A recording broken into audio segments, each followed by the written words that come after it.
പിതാവിൻ്റെയും പുത്രൻ്റെയും പരിശുദ്ധാത്മാവിൻ്റെയും നാമത്തിൽ ആമേൻ. നിങ്ങൾ ലോകമെങ്ങും പോയി സകല സൃഷ്ടികളോടും സുവിശേഷം പ്രസംഗിക്കുവിൻ. വിശുദ്ധ മർക്കോസിൻ്റെ സുവിശേഷം 16-ാം അധ്യായം 15-ാം വാക്യം. ഞാൻ ഫാദർ മാത്യു മേലേടത്ത്, ന്യൂയോർക്കിലുള്ള സെൻറ്റ് സ്റ്റീഫൻസ് ജ്ഞാനായ കത്തോലിക്ക പള്ളിയുടെ വികാരിയായി സേവനം അനുഷ്ഠിക്കുന്നു. കഴിഞ്ഞ നോമ്പുകാലത്തിലെ വാർഷിക ധ്യാനം എൻ്റെ ഇടവകയിൽ നടത്തിയത് ഷക്കീന ചാനലിൻ്റെ MD-യും സ്ഥാപക ഡയറക്ടറുമായ ബ്രദർ സന്തോഷ് കരിമുത്തറ ആണ്. ധ്യാനം അഭിഷേകം നിറഞ്ഞതായിരുന്നു. നല്ല ധ്യാനമായിരുന്നു.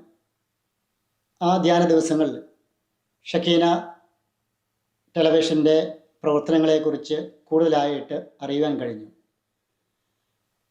അതുപോലെ ഷക്കീന അമേരിക്കൻസിൻ്റെ ഞങ്ങൾ വിശ്വസിക്കുന്നു എന്ന പ്രോഗ്രാമിലൂടെ ഇന്ന് കർത്താവിനെ ലോകമെങ്ങും അറിയിക്കുക എന്നുള്ള ആ നല്ല പ്രവൃത്തികൾ നടന്നുകൊണ്ടിരിക്കുകയാണ്.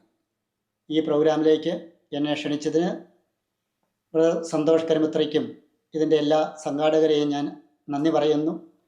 അതോടൊപ്പം തന്നെ മുന്നോട്ടുള്ള ഈ ഷക്കീന ചാനലിൻ്റെ പ്രവർത്തനങ്ങൾ സഭയോട് ചേർന്ന് നിന്നുകൊണ്ട് ദൈവഹിതമനുസരിച്ച് പ്രവർത്തിക്കുവാനുള്ള കൃപ നൽകട്ടെ എന്ന് ആശംസിക്കുകയാണ്. നമ്മുടെ വിശ്വാസത്തിൻ്റെ അടിസ്ഥാനം ക്രിസ്തുവിൻ്റെ ഉയർപ്പാണ്. വിശുദ്ധ പൗലോസ്ലീഹ കൊറിന്തോസ്യർക്ക് എഴുതിയ ലേഖനം 1-ാം ലേഖനം 15-ാം അധ്യായം 14-ാം വാക്യത്തിൽ ഇത് പറയുന്നുണ്ട്.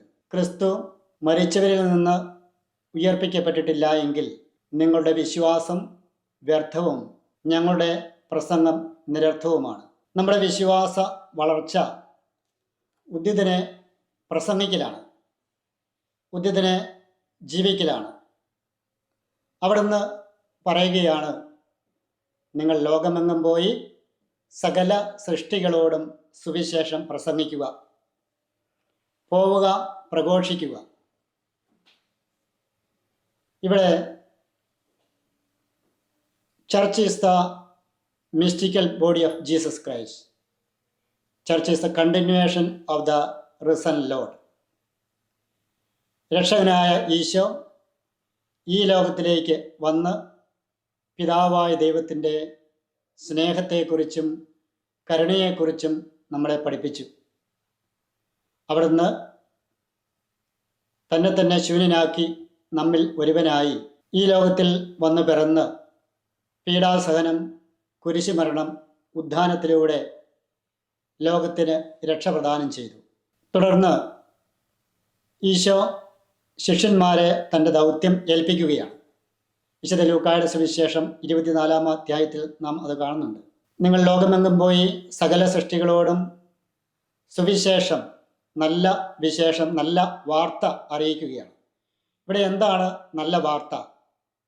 രക്ഷകനായ ഈശോയുടെ പീഡാസഹനം, കുരിശുമരണം, ഉത്ഥാനം, അതുപോലെ തന്നെ പിതാവായ ദൈവത്തിൻ്റെ സ്നേഹവും കരുണയുമാണ് സുവിശേഷത്തിൻ്റെ അല്ലെങ്കിൽ കെറിഗ്മയുടെ അന്തസത്ത. ശിഷ്യന്മാർ ഈശോയിൽ നിന്ന് നേരിട്ട് കണ്ടതും കേട്ടതും അനുഭവിച്ചറിഞ്ഞതുമായിട്ടുള്ള കാര്യങ്ങൾ ലോകത്തിൻ്റെ വിവിധ ഭാഗങ്ങളിൽ പോയി പരിശുദ്ധാത്മാവിൻ്റെ ശക്തിയാൽ പ്രഘോഷിച്ചു. ഇന്ന് ആ ദൗത്യം, ആ രക്ഷാകര ദൗത്യം നമ്മുടെ കരങ്ങളിൽ എത്തിയിരിക്കുകയാണ്. Now we all are continuing the ministry of Lord. We have unique role to play in our family, in our parish, in our society, in our world. എൻ്റെ വ്യക്തിപരമായ ജീവിതം പൗരോഹിത്യ ജീവിതവുമായി ബന്ധപ്പെടുത്തി പറയുമ്പോൾ ഞാൻ കണ്ണൂർ ജില്ലയിലെ മടമ്പം ലൂർദ് മാതാ ഫൊറോന പള്ളി ഇടവകയിൽപ്പെട്ട അംഗമാണ്. എൻ്റെ മാതാപിതാക്കൾ ചാക്കോയും മേലെടുത്ത് ചാക്കോയും മറിയവും ഞങ്ങൾ 8 മക്കളാണ്. ഒരു ഇടത്തരം കർഷക കുടുംബം. വിശ്വാസത്തിൽ, ദൈവവിശ്വാസത്തിൽ ഞങ്ങൾ വളർന്നു. എൻ്റെ പൗരോഹിത്യത്തിലേക്കുള്ള വിളിയുടെ അടിസ്ഥാനം ദൈവത്തിൻ്റെ ഇടപെടലാണ്. എൻ്റെ ഗ്രാൻഡ് ഫാദർ എല്ലാ ദിവസവും വിശുദ്ധ കുർബാനയിൽ പങ്കെടുക്കുവാൻ വേണ്ടി ദേവാലയത്തിൽ പോയിരുന്നു. അതുപോലെ എൻ്റെ കുടുംബത്തിൽ ധാരാളം വൈദികരും സിസ്റ്റേഴ്സും ഉണ്ട്. ഇവരുടെ പ്രവർത്തനങ്ങളും അല്ലെങ്കിൽ അവരുടെ ഇടപെടലുമൊക്കെ എന്നെ SSLC പഠനത്തിന് ശേഷം സെമിനാരിയിൽ ചേരുവാൻ ഞാൻ നിർബന്ധിതനായി, അല്ലെങ്കിൽ ഞാനത് ആഗ്രഹിച്ചു. കോട്ടയം അതിരൂപതയുടെ മൈനർ സെമിനാരിയിൽ പൗരോഹിത്യ പരിശീലനത്തിൻ്റെ ആദ്യ കാലഘട്ടങ്ങൾ അവിടെ പഠിച്ചു. അവിടെയും അതിനുശേഷം Kottayam saint Thomas apostolic major സെമിനാരിയിൽ ഫിലോസഫിയും തത്വശാസ്ത്രവും ദൈവശാസ്ത്രവും അവിടെ പഠിച്ചു. അപ്പോൾ ഇവിടെ മൈനർ സെമിനാരിയിലും മേജർ സെമിനാരിയിലുമുള്ള ബഹുമാനപ്പെട്ട വൈദികരുടെയും എൻ്റെ സഹപാഠികളുടെയും പ്രാർത്ഥന ജീവിതവും അവരുടെ പ്രോത്സാഹനവും എന്നെ പൗരോഹിത്യത്തിലേക്ക് കൂടുതലായിട്ട് ആനയിച്ചു. എൻ്റെ പൗരോഹിത്യ ജീവിതം ആരംഭിച്ചിട്ട് 25 വർഷം പൂർത്തിയായി. പൗരോഹിത്യ ജീവിതം ആനന്ദദായകമാണ്. എൻ്റെ ഈ ജീവിതത്തിൽ ഞാൻ എന്തായിരിക്കുന്നവോ അത് ദൈവകൃപയാലാണ്. ദൈവത്തിൻ്റെ കൃപയും കരുണയും കൊണ്ടാണ് ഞാൻ പുരോഹിതനായിട്ട് ഈ ലോകത്തിൽ ആയിരിക്കുന്നത്. എൻ്റെ പൗരോഹിത്യ ജീവിതത്തിൽ ഏറ്റവും ഇഷ്ടപ്പെട്ട തിരുവചന ഭാഗം മിക്ക പ്രവാചകൻ്റെ പുസ്തകം 6-ാം അധ്യായം 6 മുതൽ 8 വരെയുള്ള വാക്യങ്ങളാണ്. അതിപ്രകാരമാണ്: കർത്താവിൻ്റെ മുമ്പിൽ ഞാൻ എന്ത് കാഴ്ചയാണ് കൊണ്ടുവരേണ്ടത്? അത്യുന്നതനായ ദൈവത്തിൻ്റെ മുമ്പിൽ ഞാൻ എങ്ങനെയാണ് കുമ്പിടേണ്ടത്? ദഹനബലിക്ക് 1 വയസ്സുള്ള കാളക്കിടാവുമായിട്ടാണോ ഞാൻ വരേണ്ടത്? ആയിരക്കണക്കിന് മുട്ടാടുകളിലും 10,000-കണക്കിന് എണ്ണപ്പുഴകളിലും അവിടുന്ന് സംപ്രീതനാകുമോ? എൻ്റെ അതിക്രമങ്ങൾക്ക് പരിഹാരമായി എൻ്റെ ആദ്യജാതനെ ഞാൻ നൽകണമോ? ആത്മാവിൻ്റെ പാപത്തിന് പകരം ശരീരത്തിൻ്റെ ഫലം കാഴ്ചവെക്കണമോ? മനുഷ്യ, നല്ലതെന്തെന്ന് അവിടുന്ന് നിനക്ക് കാണിച്ചു തന്നിട്ടുണ്ട്. നീതി പ്രവർത്തിക്കുക, കരുണ കാണിക്കുക, നിന്റെ ദൈവത്തിൻ്റെ സന്നിധിയിൽ വിനീതനായി ചരിക്കുക. ഇതല്ലാതെ മറ്റെന്താണ് കർത്താവ് നിന്നിൽ നിന്ന് ആവശ്യപ്പെടുന്നത്? This is what God ask of you. Do justice, love tenderly, walk humbly with God. ഇവിടെ എൻ്റെ പൗരോഹിത്യ ജീവിതവുമായിട്ട് ബന്ധപ്പെടുത്തി നോക്കുമ്പോൾ നീതി പ്രവർത്തിക്കുക, ഡു ജസ്റ്റിസ് എന്ന് പറയുമ്പോൾ ഓരോരുത്തർക്കും അർഹമായത് കൊടുക്കുക. രണ്ടാമത് ലവ് ടെൻഡർലി, കരുണ കാണിക്കുക. കരുണ എന്ന് പറയുമ്പോൾ എന്താണ് അർത്ഥമാക്കേണ്ടത്? മനുഷ്യൻ്റെ നന്മയെ പ്രതി ദൈവമോ മറ്റുള്ളവരോ പ്രവർത്തിക്കുന്ന പ്രവൃത്തികളാണ് കരുണ എന്ന് വേണമെങ്കിൽ ചുരുക്കി പറയാം. ദൈവപുത്രൻ്റെ കരുണാർദ്രമായ സാന്നിധ്യം ഏവർക്കും ഈ ലോകത്തിൽ സുവിശേഷമായി മാറി.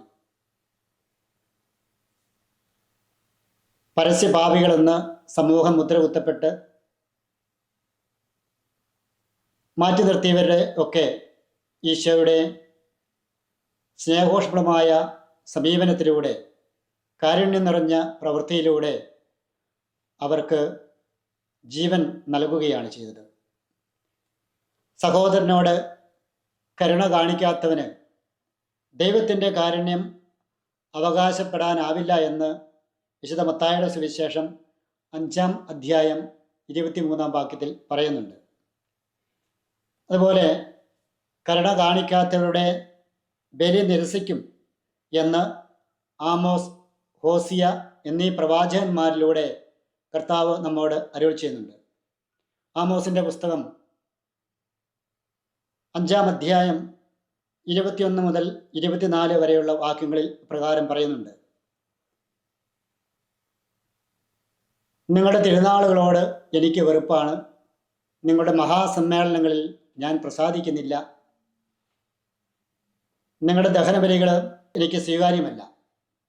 പിന്നെ എന്താണാവോ ദൈവത്തിന് പ്രീതികരം? 5:24 പറയുന്നുണ്ട്: നീതി ജലം പോലെ ഒഴുകട്ടെ, സത്യം വറ്റാത്ത അരുവി പോലെയും. ഞാൻ എൻ്റെ പൗരോഹിത്യത്തിൻ്റെ ആദ്യകാലങ്ങൾ ഇടുക്കി ജില്ലയിലെ തടിയമ്പാട് ഫാത്തിമ മാതാ കാനായ കത്തോലിക്ക ഇടവകയിലായിരുന്നു. അവിടെ ചെറിയ ഇടവകയുമാണ്. എന്നാൽ ഇടവകങ്ങൾ വളരെ കുറച്ചേ ഉള്ളൂ. ഇടുക്കി ജില്ലയുടെ പല ഭാഗങ്ങളിലും ഏതാണ്ട് 50 കിലോമീറ്റർ ചുറ്റളവിൽ ഇടവകങ്ങൾ താമസിക്കുന്നു. പള്ളിയുടെ അടുത്ത് വളരെ കുറച്ച് ഫാമിലിയെ ഉണ്ടായിരുന്നുള്ളൂ. അപ്പോൾ അനുദിനമുള്ള ബലിയർപ്പണത്തിനും ഞായറാഴ്ചയുള്ള ബലിയർപ്പണത്തിനുമൊക്കെ ഇടവകങ്ങൾ സൗകര്യാർത്ഥം അടുത്തുള്ള കത്തോലിക്ക ദേവാലയങ്ങളിൽ പോയിരുന്നു. ഇടവക പള്ളിയിൽ അവർക്ക് വരുവാൻ ബുദ്ധിമുട്ടാണ്. കാരണം യാത്രാ സൗകര്യങ്ങൾ ഇന്നുണ്ടായിരുന്ന പോലെ ഇല്ലായിരുന്നു. അവയൊന്ന് പിതാവ്, കോട്ടയം അതിരൂപതാധ്യക്ഷൻ മാർ മാത്യു മൂലക്കാട്ട് പിതാവ് അവിടെ സന്ദർശനത്തിന് വന്നപ്പോൾ ഇടവകയുടെ പ്രവർത്തനങ്ങളെക്കുറിച്ചും അവിടുത്തെ ജനപങ്കാളിത്തത്തെക്കുറിച്ചുമൊക്കെ ഞാൻ പറയുകയുണ്ടായി. വളരെ കുറച്ച് ആൾക്കാരെ അനുദിനമുള്ള കുർബാനയിൽ, അതുപോലെ ഞായറാഴ്ചകളിലും വിശേഷപ്പെട്ട ദിവസങ്ങളിലുമുള്ള ബലിയർപ്പണത്തിൽ വരുന്നതെന്നൊക്കെ ഞാൻ പറഞ്ഞപ്പോൾ പിതാവ് പറഞ്ഞ കാര്യം എന്നെ ഒത്തിരിയേറെ സ്പർശിച്ചു. അതെൻ്റെ ജീവിതത്തിൽ, പൗരോഹിത്യ ജീവിതത്തിൽ വളരെയേറെ മാറ്റങ്ങളും വരുത്തി. അഭിമന്യ മെത്രാപ്പോലീത്ത ഇപ്രകാരമാണ് പറഞ്ഞത്: അച്ഛൻ പുരോഹിതനായത് ഇന്ന ഇടവകക്കാർക്ക് വേണ്ടി മാത്രം അല്ല, ലോകത്തിന് വേണ്ടിയാണ്. തീർച്ചയായും ഇടവക ജനങ്ങൾക്ക് വേണ്ടി ശുശ്രൂഷ ചെയ്യണം. അതോടൊപ്പം തന്നെ ആ ഇടവക അതിർത്തിയിലുള്ള എല്ലാ ജനങ്ങൾക്കും വേണ്ടി അച്ഛൻ ശുശ്രൂഷ ചെയ്യണം എന്ന്.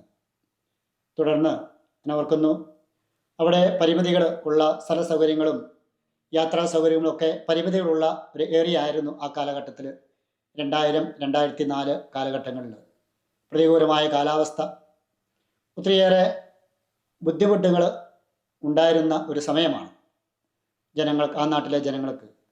പ്രത്യേകിച്ച് മഴക്കാലങ്ങളിൽ അവിടെ പല ദിവസങ്ങളിലും വൈദ്യുതി ഉണ്ടാകുമായിരുന്നില്ല. ഇപ്പോൾ അതൊക്കെ മാറി നല്ല ഡെവലപ്ഡ് ഏരിയയാണ്. ആ സമയത്ത് ഞാൻ ഓർക്കുന്നു, ഒരു ഹൈന്ദവ സ്ത്രീ അവളുടെ പ്രസവം കഴിഞ്ഞ് ഭർത്താവിനോടൊപ്പം 3-ാം ദിവസം ഇടുക്കി പൈനാവ് ജില്ലാ ആശുപത്രിയിൽ നിന്ന് ഡെലിവറി കഴിഞ്ഞ് 3-ാം ദിവസം ഡിസ്ചാർജ് ചെയ്തു. ഓട്ടോറിക്ഷയ്ക്ക് വന്ന് അവരുടെ വീടിൻ്റെ താഴെയുള്ള അവരുടെ വീട് ഒരു വലിയ മലയുടെ മുകളിലാണ്.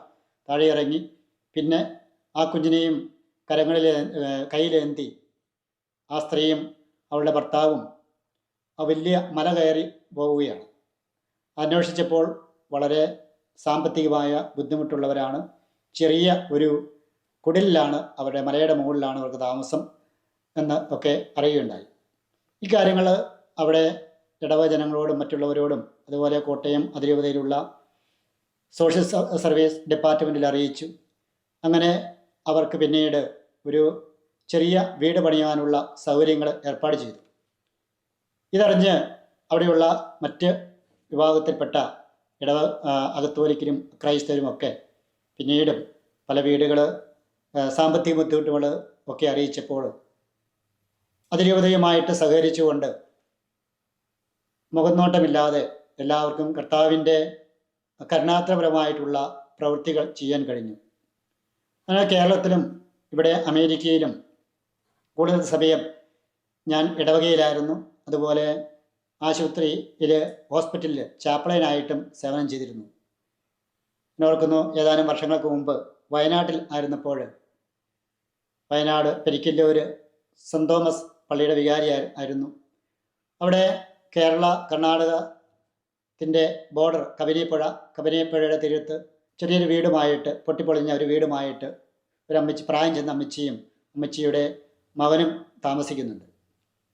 ഈ കാര്യങ്ങൾ അവിടുത്തെ പഞ്ചായത്ത് മെമ്പറും മറ്റുള്ളവരുമൊക്കെ എന്നെ അറിയിച്ചപ്പോൾ ക്രിസ്മസ് ദിനത്തിൽ, ക്രിസ്മസിൻ്റെ സീസണിൽ ഫണ്ട് കളക്ഷൻ വെച്ച് ഇടവക്കാരും മറ്റുള്ള നാട്ടുകാരും ഒക്കെ കൂടി അവിടെ ആ അമ്മച്ചിക്ക് നല്ലൊരു ഭവനം പണിത് കൊടുക്കുവാൻ സാധിച്ചു. ഇവിടെ മറ്റുള്ളവരോട് കരുണ കാണിക്കുക, സ്നേഹമായിരിക്കട്ടെ സർവോത്കൃഷ്ടം. യോഹന്നാൻ 1:4-16 ഇത് പറയുന്നുണ്ട്. ദൈവം സ്നേഹമാണ്. ദൈവത്തിൻ്റെ പ്രവൃത്തി സ്നേഹത്തിൻ്റെ കണ്ണുകളിലൂടെ കാണുക. ഞാൻ എൻ്റെ ഓരോ ജീവിതത്തിലൊക്കെ തീർച്ചയായിട്ടും എല്ലാവരെയും ദൈവമക്കളായി കണ്ടുകൊണ്ട് ശുശ്രൂഷിക്കാനുള്ള ഒരു മനസ്സ് ദൈവം എനിക്ക് നൽകിയിട്ടുണ്ട്. അതുപോലെ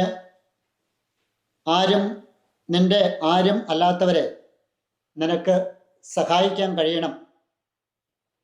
വിശുദ്ധ ലൂക്കായുടെ സുവിശേഷം 10-ാം അധ്യായത്തിലെ നല്ല സമരിയാക്കാരൻ്റെ ഉപമയിലൂടെ അതാണ് പറയുന്നത്. നമുക്ക് സ്വന്തമല്ലാത്തവരും പരിചയമില്ലാത്തവരും ആരുമല്ലാത്തവരെ നമ്മുടെ ജീവിതത്തിലൂടെ നമുക്ക് സഹായിക്കാൻ കഴിയണം. B merciful as your heavenly father is merciful. ലൂക്കായുടെ സുവിശേഷം 6-ാം അധ്യായം 36-ാം തിരുവചനം. അതിനാൽ നമുക്ക് കർത്താവിൻ്റെ ആഹ്വാനം സ്വീകരിച്ചുകൊണ്ട് കരുണാത്രപരമായിട്ടുള്ള ജീവിതം നയിക്കുവാനായിട്ട് പരിശ്രമിക്കാം. അവസാനമായി കർത്താവ് നമ്മോട് ആവശ്യപ്പെടുന്നത് വാക്ക് ഹംബ്ലി വിത്ത് ഗോഡ്. അത്യുന്നതനായ ദൈവത്തിൻ്റെ സന്നിധിയിൽ വിനയാനതനായി ചരിക്കുക. നമുക്കറിയാം, ആദ്യ പർദീസായിൽ ആദവും ഹവ്വയും അവർ ദൈവത്തെ പോലെ ആകുവാൻ അവർ പരിശ്രമിച്ചു. വിലക്കപ്പെട്ട ഖനി അവർ ഭക്ഷിച്ചു തിന്നു. ആ വിലക്കപ്പെട്ട ഖനി ഭക്ഷിക്കുവാൻ അവർക്ക് പ്രചോദനം നൽകിയത് അവരുടെ പ്രൈഡ്, അഹങ്കാരമായിരുന്നു. ദൈവത്തെ പോലെ ആയിത്തീരുവാൻ വേണ്ടി അവർ അപ്രകാരം ചെയ്തതോടുകൂടി പർദീസായിൽ നിന്ന് അവർ പുറത്താക്കപ്പെട്ടു. ദൈവസ്നേഹത്തിൽ നിന്നും അവർ അകന്നു. അങ്ങനെ സ്നേഹമുള്ളവരെ, നമ്മൾ എന്തായിരിക്കുന്നവോ പൗലോസ്ലീഹ പറഞ്ഞതുപോലെ അത് ദൈവകൃപയാലാണ്. അത്യുന്നതനായ ദൈവത്തിൻ്റെ സന്നിധിയിൽ വിനയാനതയായി ചരിച്ചുകൊണ്ട് ആധുനിക ലോകത്തിൽ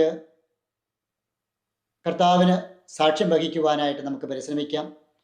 കർത്താവ് നമ്മോട് അരുളി ചെയ്യുന്ന പോലെ നീതി പ്രവർത്തിക്കുക, കരുണ കാണിക്കുക, അത്യുന്നതനായ ദൈവത്തിൻ്റെ സന്നിധിയിൽ വിനയാനതയായി പ്രവർത്തിച്ച് ദൈവത്തിന് പ്രീതികരമായ ജീവിതം, സുവിശേഷ അനുസൃതമായ ജീവിതം നയിക്കുവാനായിട്ട് നമുക്ക് പരിശ്രമിക്കാം.